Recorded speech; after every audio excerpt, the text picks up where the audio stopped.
Yeah, we'll get all caught up. Sorry about that, Donna. Appreciate that. If you want to pull that microphone closer to you there, we'll see. Let me make sure I got you on there. Hey, can you hear me? I can hear you. I can hear you. Okay, good. How are you doing? I'm good. Thanks for having me. Good. So I found your article in the Business Journal. Mm-hmm. And actually Nick and I used to have, there used to be a couple spokesmen for the IRS that used to come in a lot back in the day. So we had a good chance to talk to people about what's really going on. But there's always a different perspective from what the IRS will tell you or won't say or can't say versus you who's dealing with clients and are dealing with the reality and the facts of what's going on. So let me just kind of read how this article started and how I got in contact with, how Ryan got in contact with you. And then we'll take it from there, and just because I know there's a lot of people listening today that have fallen into this category perfectly or are considering going down this road. And I think that by the end of today's show, they may rethink going down that road a little bit, or may want to, at least investigate it a little further before they turn their keys over. Right. That's kind of my purpose, is so that they investigate it a little further. So let me just read from the start, because this is a good lead-in. Sacramento area accountants say they are seeing a new kind of housing hangover. IRS letters seeking back taxes from homeowners who benefited from short sales, loan mods, which I didn't know, and foreclosures. A lot of folks struggling with underwater homes sold them and assumed they were covered by a temporary law that allowed tax-free mortgage debt forgiveness. But it turns out some who did not qualify for the tax relief took it another way. And then what we're referring to is the Mortgage Forgiveness Debt Relief Act of 2007, offering relief to victims of the unfolding mortgage crisis, and it expires at the end of this year. So, and I didn't know loan modifications fell into that category either.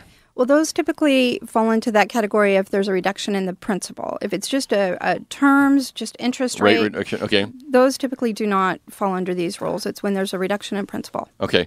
So Nick during the break was describing a scenario to you. Go ahead, Nick. What were you guys? Well, I think it's important to set the groundwork here. So maybe we'll do it with an example. Let's say I bought a house 10 years ago for $100,000. I refinanced it a few times, increased that loan to $200,000 because the house was worth maybe $3,000. But now that house has dropped down to maybe $150,000. So I'm upside down $50,000. So I can't make the $200,000 mortgage. So I do a short sale. Now, historically, the thought was I could just walk away from the house and the bank would basically forgive that $50,000. Is that the only concern I have, or what else do I have to worry about? So the bank forgiving that $50,000 is your first concern, obviously, but then there's two other pieces that go beyond that for the tax. So first you have to determine that's taxable income. Debt forgiveness is taxable income. Is there an exclusion for that? There's 5 exclusions that will allow you to not have to take that into ordinary income. But if you qualify for one of those exclusions, you now have to reduce the basis, either the basis in the property that you sold or transferred or short sold, or other types of tax attributes, depending on what exclusion you qualify for. So then when you have that transfer, you do that short sale, now your basis is reduced by the amount of the debt forgiveness. So now you might have gain on the sale. Even though it was a short sale, you still may have gain. So the $100,000 I bought it for, I sold it for $150,000. So even though I owed $200,000, that $50,000 from $150,000 to $200,000 may be forgiven, but technically I still made $50,000 on the house. Well, you made $50,000, but you also have to reduce your basis, that original $100,000 of purchase, by the amount of debt that was forgiven. So now your adjusted basis is $50,000. So the tax then is between the new lower basis of $50,000. And what are we using as a sale price? $150,000? $150,000. $150,000. So there's still $100,000 in there of potential taxable gain. Ew. Okay. Potential. Again, you might have an exclusion for not having to take that into income, into taxable income. You might qualify under the 121 rules if it's a principal residence that you've lived in and owned 2 of the last 5 years. But a lot of the people that are coming to me, they tried to rent their property. They tried to hold on to it as long as they could. Mm-hmm. So they did some rental, period of rental. So maybe now it doesn't qualify for the personal residence. So with the personal residence, what was it, $250,000? I think you were allowed to make a certain amount of money as long as you lived in it for 2 of the last 5 years, correct? $250,000 for single, $500,000 for married filing joint. So you said there's 5 exclusions. Should we lay out what the 5 exclusions are, or are they just too confusing? No, we can absolutely lay them out. Okay. So first an easy one is bankruptcy. If you filed bankruptcy, then you do not have to take it into income. That's been around forever, for a very long time. But you do have to reduce what's called tax attributes. That's a different scenario than what we talked about, where you reduce the basis of the home that you sold. And we can get to that. The second one is insolvency. Most people think that insolvency is the same as bankruptcy. It is not. And the problem in Sacramento is we have a lot of state workers. State workers have a retirement plan, and that does not get touched in bankruptcy. But it does come into the calculation for insolvency. So all of a sudden, where they think they're upside down, they're really not, because they have this retirement plan sitting out there, and that gets included in the calculation. And it trips them up every time. Okay. And it's even, they might be 40 years old. They can't touch it for 20 years. Right. It still comes into the calculation. Okay, that's interesting. Okay.